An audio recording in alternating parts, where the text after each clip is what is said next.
Agenda item D15. Good catch, David. Thank you. Okay. Thank you, HSD. We're going to go to agenda item C1. Is Ule? Is she here?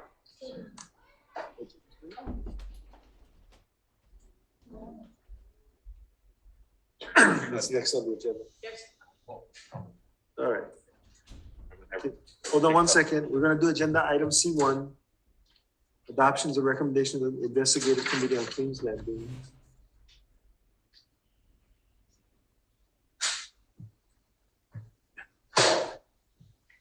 Thank you, Joby. No worries, sorry. Good morning, Commissioners. Morning. Item C1 is the adoption of recommendations of the Investigative Committee on King's Landing. And the motion is outlined. It is word for word the recommendation that was in the report shared with the Commission in January. So with one exception, which is the fourth recommendation, which is actually directed to the chair about establishing a phase 2 committee. So staff respectfully requests the Commission's approval of the recommended motion. Okay. Could I have a motion to consider staff recommendation? So moved. Second. Discussion? Just listening to the testimony, I did want to just make clear that I think you had alluded to it, Chair. There's no intention to try to establish by any of the staff this as a park. There is no ulterior motive. I think the language just was to say that, as Chair had mentioned, going through the process of the due diligence to establish the Kuleana, there is a process that we have to go through. And if in the remote possibility that residential occupancy is not a viable option in the long term, then the Commission will need to determine what should be the long-term use for that area in the event residential use is not possible. So the language there was really more to be illustrative as examples of alternative types of land use that could be considered for long-term disposition in the event that residential homesteading is not viable once the due diligence is complete. So I just wanted to be clear. We have no ulterior motive to try to, certainly at the staff level. So Thank you. just wanted to clarify that. Okay. Patty, then Russell. Patty, you're on mute. Thank you, Mr. Chair, but thank you, Joby, for clarifying that, because that was my immediate question, just listening to the testifiers, but I'm glad that you came out and explained that. And my other one is just not a question, it's a comment to the committee. I mean, I applaud the committee and their efforts in tackling this long ongoing issue of King's Landing, and the decision, the recommendation that I will support coming to the floor today. But, thanking the commissioners and staff for working diligently in making it workable for both parties. It's a win-win situation. I think finally we can put King's Landing to rest and move forward, and so with that, just wanted to commend the PIG committee and staff. Thank you very much, Mr. Chair. Thank you, Patty. Russell?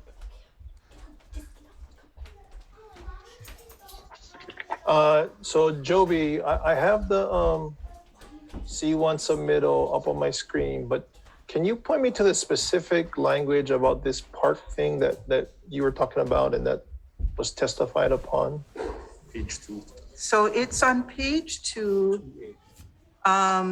little a, and the recommendation was in this interim period to allow for MAHA to continue, but that this short-term land disposition will have a definite end date, which will transition into homestead leases, for example, Kuleana homestead leases, or another land use that respects the environmental constraints preventing homesteading and residential occupancy.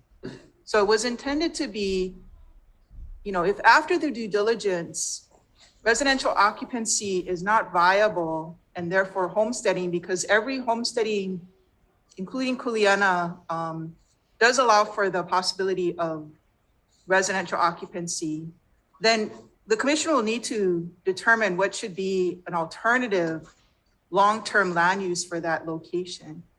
That was all that was meant to be communicated there.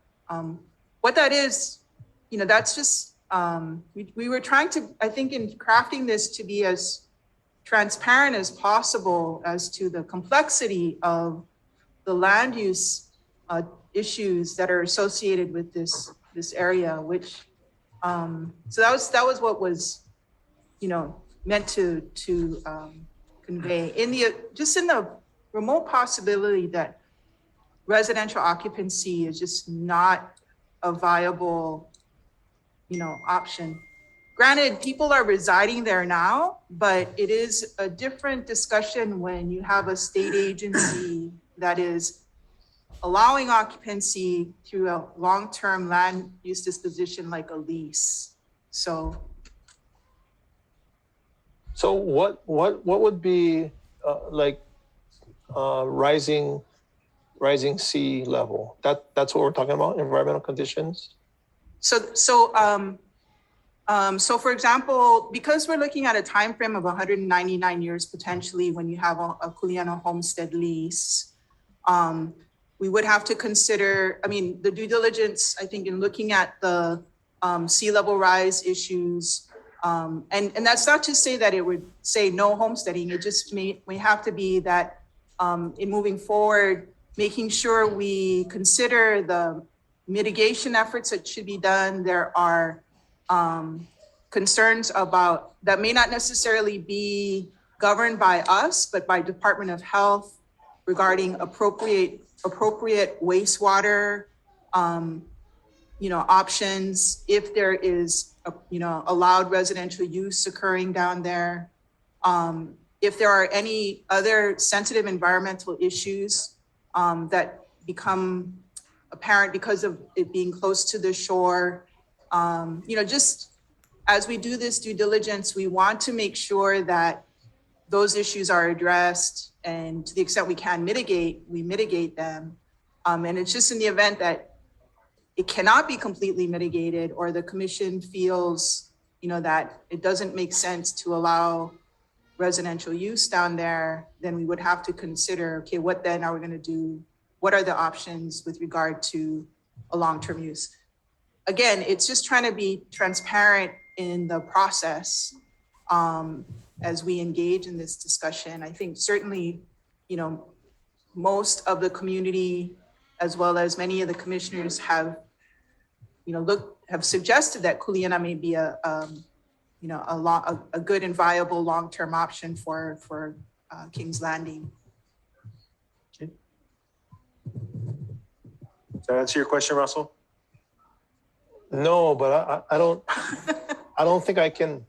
Are we just trying to hold out the possibility of we pull it back from residential? Is that what, or are we saying other state agencies may tell us that we no longer can do residential, so therefore we have to build in this flexibility? Okay, I'm gonna let Commissioner Kaapu jump in at this moment. Yeah, so Russell, so I don't know if you're familiar with King's Landing, but there's a number of ancholine ponds that are in the area. Right. And so I think, and I think I was the one who had raised the concern initially as far as whether or not certain areas within King's Landing that we would be able to build, or that the Department of Health would permit some sort of like cesspools. Currently they have cesspools, but whether or not they would be able to, the Department of Health would in the future permit those, because they're trying to get rid of those. And so I think the idea is that the shape of, depending on what the environmental studies are, the shape of King's Landing may change. So one lot may be too close to the ocean or too close to sensitive areas, so that that boundary may have to move up. But it's not to do away with the homesteading. It's just to make sure that the homestead fits the allowable environmental footprint. So that's kind of the idea of that. So that was me starting that a long time ago when we first were discussing this.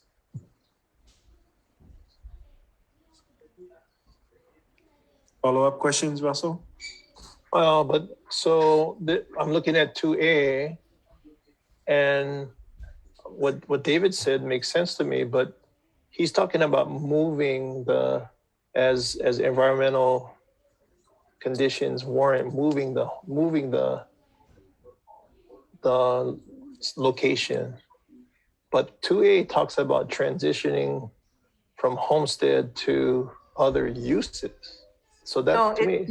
It reads, the way it reads is, it'll have a definite so it's intended to be that the short-term land disposition will have a definite end date, and which will transition into homestead leases. So to either be homesteading, and if it's not homesteading, or another land use. And the only reason why we would look at another land use is if the environmental constraints prevent homesteading.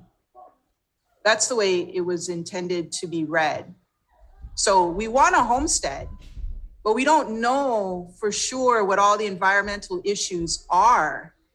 And so as we do the due diligence, if it appears that homesteading, the commission renders that homesteading is not possible, then we would have to transition into or consider another land use. But the intent was to say this right of entry was just a short term while the commission is deliberating what should be the long-term land use. And homesteading is preferred, absolutely. That's what they want to do, but we don't know what the environmental issues are going to show. We didn't want to presume, that we know what all the environmental issues are.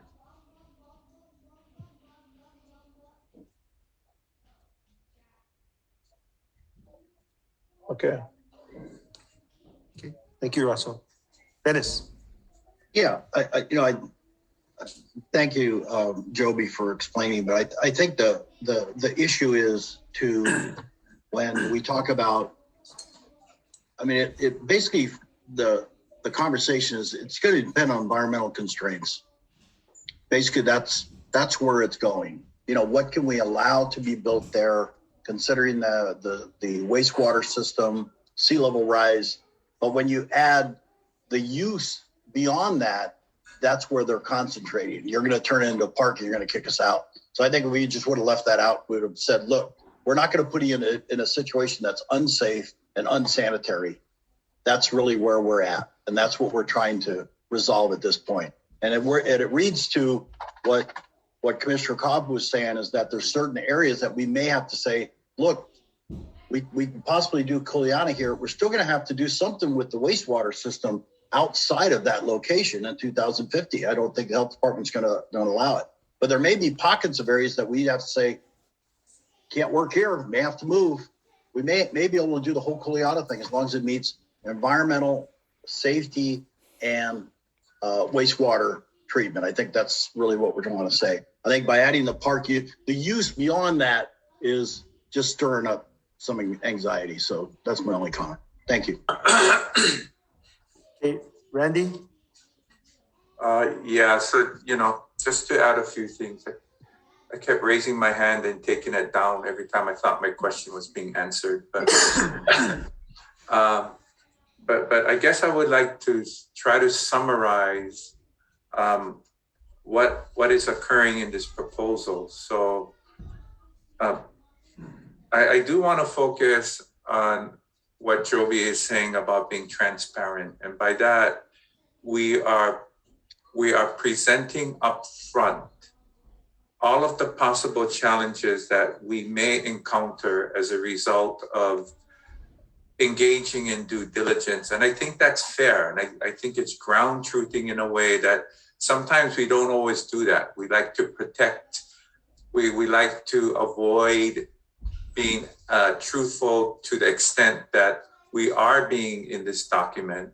And I don't think that serves anybody well. So there's that. There's the transparency. But I think what's more important is the intention of the PIG. And it's the intention of the PIG to try to make this community whole in spite of the possible challenges that we have to confront along the way. And, part of the intention, as I view it, is to create a homesteading opportunity. I do believe that probably the best model is Kuleana Homestead Awards. And then the other step forward is to consider undivided interest. And I do think that that's a really important starting point. I do get the mistrust and distrust that come from our beneficiaries. I get that. But we have to start somewhere. And I rather start from a place of ground truthing with an understanding of intention and purpose. And that's all rooted in creating a viable homesteading opportunity for our beneficiaries. So that's all I have to say. Thank you. Okay, thank you, Randy. Other discussion, questions? If not, commission members, we have a motion to approve staff recommendation. All those in favor say aye. Aye. Hey, Anyone opposed? Seeing none, the motion carries. Thank you, Jyoti. Okay. Okay, we're gonna go back to agenda item, we're gonna go to agenda item D8.